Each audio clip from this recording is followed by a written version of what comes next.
So let's get straight into it with our look back at this year's Grand Slam. Luke Littler winning the title on debut. He's up to number 5 in the world, and as you're going to hear from Jack, one of our sponsors at Quiff, he's also now the 2-1 favourite to win the World Championship. So is the Nuke now the player to beat in World Darts? Well, Luke Boyd did beat Luke Mann in a very one-sided final, 16 legs to 3. And that was far from the most impressive that he was all week, which is saying something because boy, was he impressive in that final. Averaging well over 105 in that match and averaging over a ton throughout the tournament. But what was, I think, the most impressive were the two matches where he was pushed. Mike Decker always in front in that match, and Littler had to come from behind, come from well behind in that one, winning 6 of the last 8 legs to turn that one around and get over the line against the World Grand Prix champion Mike Decker with some of the best darts he had thrown all week. Yes, he survived a match start, a dart at bull from Decker, but that was the only dart for the match that he afforded Decker. And Decker didn't really have many chances in any of those other legs when Littler had that spurt to turn that match around.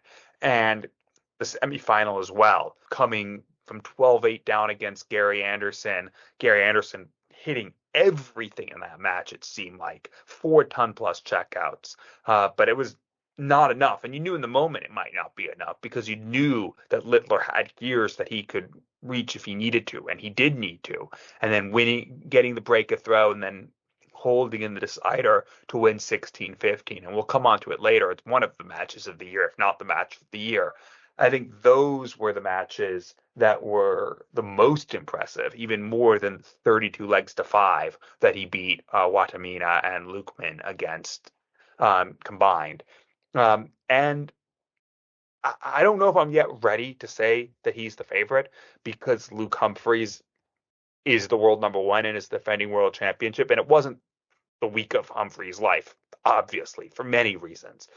Going out in the group stage, only winning one match, and that match coming after he was already eliminated, going against a player who had already advanced. So, okay, Mansell still had the group title to play for, but that was all he had to play for. Mansell didn't, there was no pressure on him, and that was the only one that Humphries was able to get.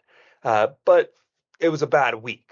And overall, it's not been a bad year for Luke Humphries. It hasn't been as great as it was last year, but he still added the World Match Play, the second biggest major, to his CV. He's made 3 other major finals this year. He's added on a pair of titles on the European Tour to go with the 5 he had won over the previous 2 years, 3 finals overall. It's been a very good year, if not great year, for Luke Humphries, and it's all been about getting ready to defend the world championship. Of the players in the past few years who won their first world title, he's the one who has taken the most quickly to that pressure. Peter Wright struggled a bit after becoming world champion. Obviously, Michael Smith struggled a lot after becoming world champion. There's not been nearly as many struggles from Luke Humphries, and I think it's been all about getting ready for the world championships. But even if he's playing at his best, Luke Littler might even be better. I'm staying with what I've said all along. I would nudge it to Luke Humphries if I had to choose, but there's 2 players that it's not much to separate. And there wasn't much to separate on the 3rd of January last year. If assuming they play each other in the final, there might not be much to separate them this time. But I'm not saying that Luke Littler should be the favorite. I'm sticking with what I said. They're both the favorites. They're co-favorites. And being that he's the world number 1 and world champion, I'll just inch it by the slightest of margins to Luke Humphries if I have to pick. And that's the point of this show. I have to pick.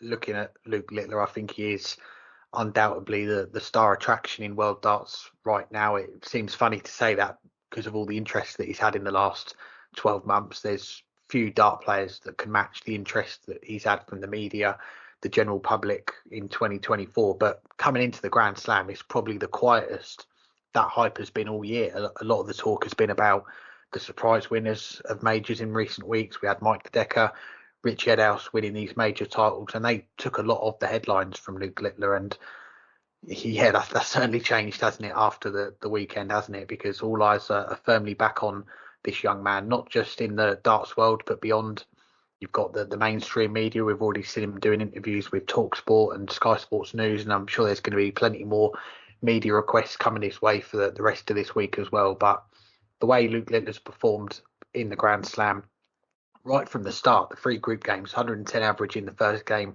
against Keane Barry, blew him away 5-0 in 6 minutes, and then backing it up with two more wins, two more 100+ averages. And as you mentioned, he did have a few big scares along the way to winning this title. It wasn't all plain sailing, and it is worth mentioning that because the lasting image of this title win of this tournament is going to be that one-sided final against Martin Lukeman where he won 15 legs in a row and beat him 16-3 with that 107 average. But before then, to get to the final, those games you touched on with Mike Dedeker and Gary Anderson both pushed all the way in a last leg decider. And in Dedeker's case, he had that match start at the ball for the 170 to get over the line. And Gary Anderson's game as well, we'll touch on it more later, that was special, but 16-15 and 13-9 down in that game to come back and win it. What a comeback. But yeah, this tournament, Luke Littler, he's shown he can dominate games like Phil Taylor and Michael Van Gerwen did, but he's also come through some real tight ones as well when he hasn't had things all his own way. And he is still 17 years old, but I think this title, it felt very much like a coming of age moment over those 9 days. He has shown a lot of different attributes of what makes him such an incredible talent. So going back to the question, is Luke Littler the player to beat?